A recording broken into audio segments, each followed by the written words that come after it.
అందరికి నమస్తే. రాజకీయం, సినిమా, గమ్మతి ఇచ్చంత్రాలు, వైరల్ అవుతున్న వీడియోలు, తీరు వార్తలతో మన మైక్ ముచ్చలు తయారుగున్నాయి. చెల్ల సుషేద్దాం పాండ్రి. అందుకంటే మొదలు హెడ్లైన్స్. కేటీఆర్ అయిదామంటుండు రౌడీలకు రౌడీ, ఊకోకుండా చేయాల్సిందేనట డి అంటే డి. హెచ్సియు జీవాలు ఏఐ క్రియేషన్ ఏనట, శ్రీధర్ బాబు చెప్తుండు కొత్త ముచ్చట. Pushpa style truck driver escape స్టంట్లు, రోడ్డు మీద కంకరెత్తి ఓషిండ్రు పోలీసులు. డ్యామేజ్ కంట్రోల్ చేసుకోవాలని కాని మాటలు మాట్లాడి ఇంకింత పెద్ద డ్యామేజ్ చేసుకున్నట్లా కాంగ్రెస్ లీడర్లు డబల్ పిహెచ్డీలు చేసినట్టే కొడుతుంది. కొన్నిసార్లు జనాలు తిట్టి మర్చిపోయిన ముచ్చట్లు కూడా ముంగటేసుకొని కవర్ డ్రైవ్ చేద్దామనుకొని పవర్ ఇచ్చిన పబ్లిక్ తోనిగో ఇట్లా కండ్లు తిరిగే కౌంటర్లే ఎంచుకుంటారు పాపం. ఈ గురంగా ఇళ్లలుతుంటే వెనకంగా కోడి పిల్లలు దవ్వుతున్నట్టే చేస్తున్నారు కొందరు. మేము ఏమాత్రం వెనుకపోకుండా అభివృద్ధిలో ఆకాశాన్ని దాకుదామని చూస్తుంటే మా కాళ్ళు బట్టి కిందికి గుంజుతుర్రు అని మాట్లాడుకుంటా మంత్రి శ్రీధర్ బాబు ఉండి, మేము సెంట్రల్ యూనివర్సిటీ జాగాల కంపెనీలు పెడదామని తనలాడితే కొందరు కాళ్ళల్లో కట్టెలడ్డం పెట్టినట్టు చేసిర్రు అనుకుంటా. ఆర్టిఫిషియల్ ఇంటెలిజెన్స్ ను ఉపయోగించుకొని లేని చెట్లను సృష్టించిండ్రు గత ప్రభుత్వాన్ని నడిపించిన టిఆర్ఎస్ సోదరు. ఏఐని ఉపయోగించుకొని వన్య మృగాలని ఎప్పుడో వైజాగ్ లోనో ఒరిస్సాలోనో ఆ చిత్రాలను తీసుకొచ్చి మరి హైదరాబాద్ సెంట్రల్ యూనివర్సిటీ ల్యాండ్ అని చెప్పి దాని పరంగా ఈ రాష్ట్ర అభివృద్ధికి అడ్డుదలిగే కార్యక్రమం చేసిండ్రు.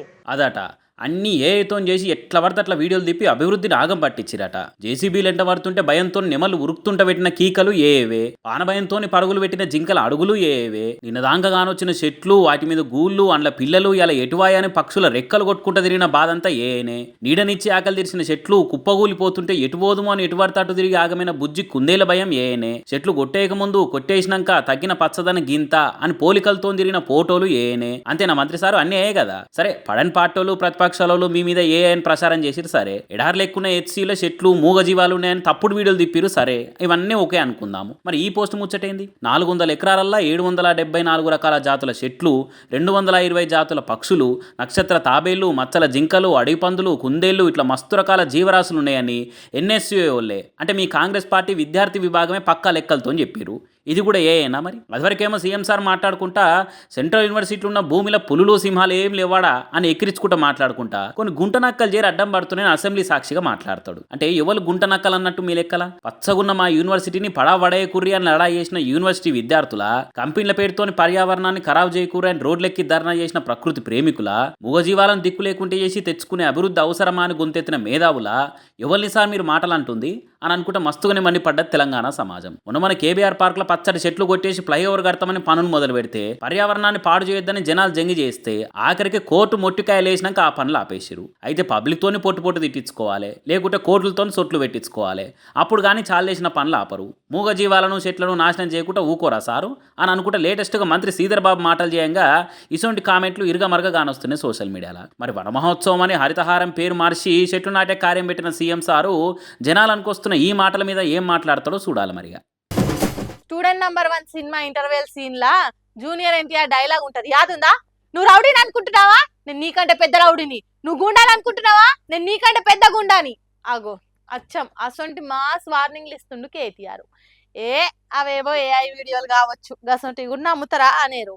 నిజంగా కేటీఆరే అన్నాడు, కావాలంటే కళ్ళారా చూడండి. క్యాడర్లో హుషారు తెచ్చేతందుకో, కారు కర్తల్లో జోష్ పెంచేతందుకో గానీ కేటీఆర్ పక్క పార్టీ లీడర్లకు ఉత్తి కౌంటర్లు కాదు, ఊరమ్మాస వార్నింగ్లు ఇస్తుండే ఇట్లా. మరిగా మల్కాజ్గిరిలో ఏ లీడర్ను ఉద్దేశించానో, ఏ పార్టీ నాయకునికి దాకేటట్టు మాట్లాడిండో అర్థమైన వాళ్ళు ఉండి, ఓహో ఆయన నాన్న అనుకుంటే ఇంకొందరుండి ఆయనతోని మనకెందుకు సారు, వాళ్ళ ముచ్చట ముంగటేసుకుంటే వాళ్ళకి మైలేజ్ ఇచ్చుడు ఎందుకు, వాళ్ళని ఎంత లైట్ తీసుకుంటే అంత బెటర్ అనుకుంటున్నారు. మరి అవతలలో అంటా ఉంటే మనం ఉత్తవుకుంటే వాళ్ళకి ఇంకింత సంధించినట్టు అవుతుంది కదా అని ఇట్లా అనుకున్నాడో ఏమో గానీ కేటీఆర్ మాత్రం ఫైర్ మీద పంచలేసింది ఇట్లా. తెలంగాణలో సామెత ఉంది, పొట్టోన్నెత్తి పొడుగోడు కొడితే పొడుగోన్నెత్తి పోషమ్మ కొట్టిందని. నేను గూండాను, నేను రౌడీని, నిన్ను కొట్టే గూండాలు రౌడీలు మా కాడ కూడా మస్తుగున్నారు, ఎవ్వనికి భయపడవద్దు, నేను వస్తా, నేనే ఇక్కడ ఉంటా, అవసరం అయితే మీరు భయపడవద్దు అని చెప్పి కూడా నేను కోరుతా ఉన్నాను. ఏమీ చేయలేడు, ఎవ్వడు ఏమీ చేయలేడు.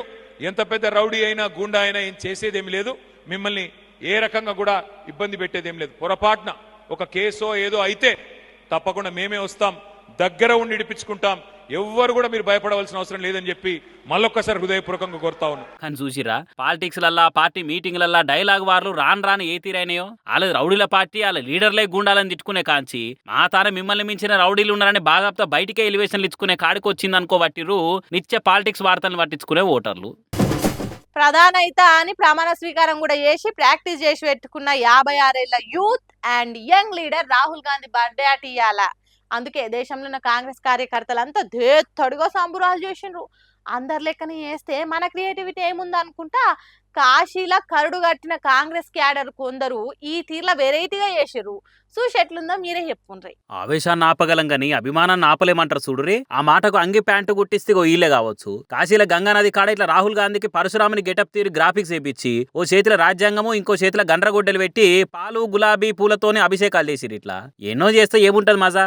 బాజాప్తా భారత ప్రధాని భారతీయ జనతా పార్టీ పెబ్బ మోడీ సార్ నియోజకవర్గంలోనే మా దేశ్కి యూత్ నేత బర్త్డే సంబరాలు చేస్తామనుకుంటా ఈ తీర్ల సందడి చేసిర్రు. కానీ ఇచ్చింతరం ఏంటంటే ఓ దిక్కు రాహుల్ గాంధీ ఏమో మోతవరి మోడీ సారు తీరు గెటప్పులు వేస్తుంటాడు, పోయిన కాడల్లో ఫోటోలకు పోజులు ఇస్తుంటాడు అని తిట్టిపోస్తుంటాడు. కట్ చేస్తే వీళ్ళేమో రాహుల్ బర్త్డే అని పరశురాముడి గెటప్పులో ఫోటోషాప్ చేసి పాలాభిషేకాలు చేస్తారు. ఇట్లా బీజేపీలదంతా మోడీ వ్యక్తి పూజ అయిపోయింది. ఆయన ఏం చేసినా కరెక్టే, ఆయన యుగ పురుషుడు దేవుని అవతారం అన్నట్టే చేస్తారు అనుకుంటా కాంగ్రెస్ వాళ్ళు కన్నెర చేస్తారు. కానీ అదే కాంగ్రెస్ వాళ్ళు ఇట్లా దేవుని అవతారాల మీద చేస్తారా అనుకుంటా వీళ్ళు అభిమానం చూసిన వాళ్ళు తలవు తీరు మాటలు అంటున్నారు. ఇంకో ఇంట్రెస్టింగ్ ముచ్చట ఏంటంటే రాహుల్ గాంధీ 56వ బర్త్డే పేరు మీద ప్రధాని మోడీ ట్వీట్ చేసింది. అలా ఆయన ఆరోగ్యాలతో నిమ్మలంగా ఉండాలని రాసుకొచ్చింది. ఇట్లా ఇక పాలిటిక్స్ అన్నాక పక్క పార్టీలు ప్రతిపక్ష పార్టీలు అంటే పడకున్నా గానీ మోడీ కూడా మొత్తానికి 2 ముచ్చలు రాసి పెట్టే వరకలా ఈ ట్వీట్ సోషల్ మీడియాలో చెడ తిరుగుతున్నది. ఇట్లనే రేపటిసారి మళ్ళీ రెచ్చిపోయి ఒకరి మీద ఒకరు దుమ్మెత్తి పోసుకుని నడుస్తూనే ఉంటది కదా. పుట్టినరోజు నాడని ఇట్లా విషులు ఎప్పుడు మంచి పద్ధతి తీరి. రోడ్ల మీద పోలీసులు బండ్లను చెకింగ్ చేసే కాడ చూడాలి. ఒక్కొక్కల యాక్టింగ్ స్కిల్ పొల్లు బయటకు వస్తుంది. కొందరు బతిలాడుతుంటారు, ఇంకొందరు వాదిస్తుంటారు, మరి కొంతమంది తెలిసిన వాళ్ళకి ఫోన్లు చేసి ఫైరవిల్ చేస్తుంటారు. ఏమన్నా అడిగితే 5దో 10దో చేతిలో పెడదామని ఇంకొందరు చూస్తుంటారు. వాళ్ళంతా ఒక లెక్క, నేను ఇంకో లెక్క అన్నట్టు చేసిండు వీడెవడో. చిన్న లేవు వాడు చేసిన ముచ్చట్లు చూడు.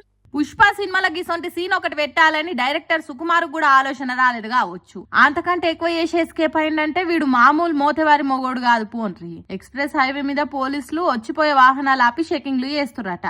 మరి వీడు చేసిన తప్పు పని ఏందో, కాగితాలు కరెక్ట్ ఉన్నాయో లేవో, ట్రక్కులో ఓవర్లోడ్ ఏమన్నా ఉన్నదో తెలియదు గానీ పోలీసులు కనిపించుడే ఆలస్యం. ట్రక్ రాంగ్ రూట్లకు మలిపి జాకి లేపి ఇగో గిట్లా రోడ్డు మీదనే అన్లోడ్ చేసిండు. వెనకమర్ల పోలీసులు ఎంత షేజింగ్ చేసినా దొరకకుండా కంకర రాళ్ళు ఓసుకుంటా పోయిండు. ఇక ఎట్లా పట్టుకుంటారో పట్టుకోండి అన్నట్టు పోలీసులకే సవాల్ ఇసిరినట్టు చేసిండు. తర్వాత దొరికిందా లేదా అనేది తెలియదు గానీ పోలీసులకు లేనిపోని తలకాయ నొప్పి పెట్టిండు. పాపం చూడండి ఎట్లా రాళ్ళెత్తి పోస్తున్నారో.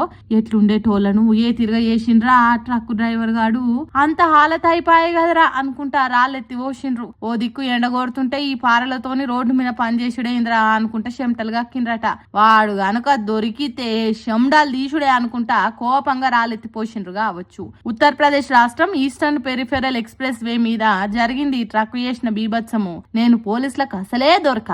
పుష్ప రేంజ్ లో తప్పించుకుంటా అనుకున్నాడో లేకుంటే తానే పుష్ప అనుకున్నాడో తెలియదు గాని సినిమా సీన్లను చూపెట్టిండు. రీల్ పుష్ప చేస్తే నడిచింది గాని రియల్ గా చేస్తే పోలీసులకు దొరకుడు ఖాయం, మైలపోలు తీసుడు ఖాయం అనేది తెలియదు కావచ్చు. పాపం అత్తలేని కోడలు తమ్మురాలు ఓయమ్మ, కోడల్లేని అత్త గుణమంతురాలు. ఎందుకంటే గునిపించేదానికి కోడలికి అత్త ఉండదు, ఎత్తి పొడిచేదానికి అత్త కోడలు ఉండదు. ఇద్దరు కలిసిన కాడ లొల్లి కాకుండా ఉండదు. అందుకే కోడలు లేని అత్త గుణమంతురాలైంది, అత్త లేని కోడలు ఉత్తమురాలైంది. ఇద్దరు కలిసిన కాడ ఒకలంటే ఇంకొకలకు పడది. నాకు ఈ పీడ ఎన్నడిపోతుందో అని మనసులనే తిట్టుకుంటారు. హాగో అసోంటి కోడలు ఎసోంటి పని చేసిందో చూడండి. పాపం అత్తతోని ఎంత కష్టం వచ్చిందో ఏమో, ఎంత రాసి రంపాన పెట్టిందో. దేవుడా నాకున్న కష్టం తీర్చు దేవుడా, తొందరగా మా అత్త నీ దగ్గరికి పిలుచుకో దేవుడా అని 20 రూపాయల నోటు మీద ఈగురంగా రాసింది. ఇంకో 20 రూపాయల నోటు మీద ఇంగ్లీష్ అక్షరాలతోటి స్వామి మా అత్త చనిపోవాలని రాసింది. మరి 2 నోట్ల మీద రాసింది ఒక కోడలేనా లేకుంటే ఇద్దరు వేరువేరా అనేది తెలియదు గాని అనంతపురం జిల్లా ఆత్మకూరు మండలం పంపనూరు అనే ఊర్లున్న సుబ్రహ్మణ్యేశ్వర స్వామి గుడి హుండీలేలిన ఈ నోట్లు. ఈ ఇంగ్లీష్ లో రాస్తే స్వామివారికి తన కోరిక అంతో లేదో అని తెలుగులో కూడా రాసింది. ఇట్లా ఇంతకా కోడలు ఏమనుకుంటుంది కావచ్చు. దేవుడు అత్తలను కోడలను చంపితానికే ఉన్నాడా? అయినా శివునాజ్ఞలేందే సీమేన గుట్టదు అంటారు. నీకొచ్చే కష్టాలు కూడా దేవుడు పెట్టినాయి అనుకొని ఓపిక పట్టాలి. అయినా ఇట్లా నోట్ల మీద కోరికలు రాస్తే తీరుతాయి అనుకుంటే ఏ ఒక్క కోడలకు అత్తలు ఉండరు. అట్లనే అత్తలు కూడా నోట్ల మీద రాసి హుండీలలో వేస్తాయి, కోడలు కూడా ఉండరు. కష్టమో నష్టమో చదువుకపోయి సంసారాన్ని చక్కటి దారులు నడుపుకుంటే మంచిగా ఉంటది. అంతేగాని ఇట్లా నోట్ల మీద అత్త చచ్చిపోవాలని రాస్తే ఏం ఫాయిదా ఉండదు. నక్కలు చాపిస్తే బక్కగోట్లు చచ్చిపోవనేది ఈ నోట్ల మీద రాసిన కోడలు తెలియదు కావచ్చు పాపం. ఏందో ఏమో పొరిట తయారేరిగా. నూటికో కోటికో ఎక్కడో ఒక్కడు ఏడ ఉన్నాడో గాని కంటికి కానరాడు అని అందశ్రీ అన్న పాట రాసిండు కదా. ఆగో ఆ మనుషులు కనిపించిండ్రు. మనుషులల్లో మాయమైన మానవత్వం ఇగో ఇక్కడ నిండో కనిపిస్తున్నది. ఇంకా ఇసొంటి మనుషులు ఉన్నారా దునియా మీద అనుకునే తట్టున్నారు. వాళ్ళెవరు ఏం చేస్తున్నారు అనేది నేను చెప్పుడు కాదు కానీ మీరే చూడొచ్చు. స్వలాభము స్వార్థము లేకుండా పనిచేసేటోళ్ళు ఇంకా ఉన్నారా? పైసా ఫలితం ఆశించకుండా పరుల సేవ చేసేటోళ్ళు ఉన్నారా? ఇది కళా మాయా అని అనుకునే తట్టు చేస్తున్నారు వీళ్ళు. రాజస్థాన్ రాష్ట్రం బార్మర్ ఏరియాల తానారాం అనే తాత ఇంకొంతమంది చేస్తున్న సేవ ముచ్చట చెప్తే స్వార్థ పరులు చచ్చిపోతారు. ఎడారి ఏరియాలో తిరిగే బస్సులో ప్రయాణం చేసేటోళ్లకు నోరు ఎండిపోతుంది. తాగనికే నీళ్లుండయి, దుకాణాలలో అమ్మేటోళ్ళు ఉండరు. అంతటికంటే ఎక్కువ రాజస్థాన్ ఎడారిలో ఉడుకు ఎక్కువ ఉంటది. చాలా మంది జీవిడిచిపోతారు. అగో అందుకే బస్సులో పోయేటోళ్ళ గొంతులు తడిపి వాళ్ళ పానాలు పోకుండా నీళ్లు ఇస్తున్నాడు తానారాం అనే తాత. ఇదేదో ఫోటోల కోసమో ఎన్నికల పోటీ చేసి ఓట్ల కోసం లీడర్లు వేసే ఏషాల కోసమో సోషల్ మీడియాల లైకుల కోసమో లేకుంటే ఓవర్ నైట్ ఫేమస్ గానికో చేస్తున్న పని కాదు ఇది. ఎసొంటి స్వార్థం లేకుండా మంది మేలు కోరే పని ఇది. ఇట్లా ఒక్కరోజు 2 రోజులో కాదు, ఎండాకాలం మొత్తం ఇట్లనే చేస్తారట తానారాంతో పాటు ఇంకొంతమంది. ప్లాస్టిక్ బాటిళ్లలో నీళ్లు నింపి బస్సు రాగానే బకెట్ల బాటిల్ మోసుకుంటూ పోయి అడిగిన వాళ్ళందరికీ నీళ్ళు ఇచ్చి కడుపు నింపుతున్నారు. ఇక తాగిన బాటిల్ తర్వాత వసూలు చేసుకొని ఇంకో బస్సులో చెట్టుల కోసం మళ్ళీ నింపుతారట. ఇట్లా 1 కాదు 2 కాదు 21 ఏండ్ల సంది బస్సులో ప్రయాణం చేస్తున్న గొంతులు తడుపుతున్నారట. ఇక చెప్పురు ఇక ఇంతకంటే దేవుడు ఇంకేడుంటాడో. ఇట్లా నీళ్ళిచ్చి ఎంతమంది పానాలు కాపాడుంటాడు కావచ్చు. మానవ సేవే మాధవ సేవ అని తెలిసి పనిచేసుడు అంటే చిన్న ముచ్చట కాదు. నోబెల్ శాంతి బహుమతులు సేవ అవార్డులు ఏమనుంటే ఇగో గిసొంటోళ్ళకి ఇవ్వాలి. పరమనిషి పాడు కావాలని కోరుకునే ఈ రోజుల్లో ఇట్లా చేస్తే ఖచ్చితంగా చేతులు జోడించి మొక్కవలసిందే. ఇగో మానవత్వం పరిమళిస్తున్న మనుషులు ఇగో ఇక్కడ ఉన్నారు చూడు అని కామెంట్లు పెట్టుకుంటా ఈ వీడియోని సోషల్ మీడియాలో గిర్ర తిప్పుతున్నారు ఇక నెటి జనాలు. సుషరానిలా నేను పట్టుకొచ్చిన ముచ్చట్లు ఎట్లున్నాయో ఇంకిన్ని ముచ్చట్లతో మళ్ళీ కలుద్దాం. అప్పటికే చూస్తూనే ఉండరు మన మైక్ టీవీ ముచ్చట్లు.